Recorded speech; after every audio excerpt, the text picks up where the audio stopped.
D'abord, il faut rappeler que Emmanuel Macron est un Young Global Leader de la promotion 2016, donc du Forum de Davos.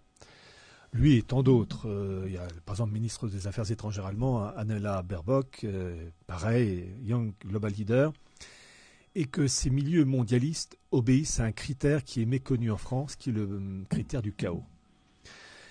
En fait, dans leur mentalité de ces gens qui sont acquis au mondialisme, de toute manière, ils n'arriveraient jamais au sommet s'ils ne montraient pas patte blanche, il y a une formation, une préparation donc, de ces candidats pour paver le chemin en direction du chaos, soit le préparer, soit le mettre en œuvre. Et là, c'est le cas de Macron.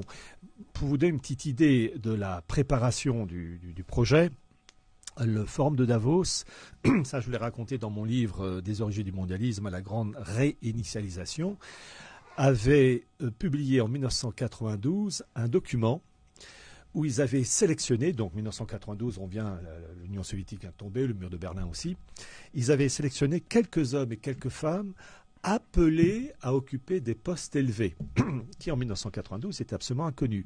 Côté anglais, ils avaient récupéré et promu Tony Blair et Gordon Brown, qui tous les deux allaient devenir Premier ministre anglais. Ils avaient repéré et promu un maoïste portugais, Barroso, qui allait devenir président de la Commission européenne. Ils avaient récupéré un certain Larry Summers, qui allait devenir le conseiller en politique économique d'Obama. Ils ont du nez, quoi.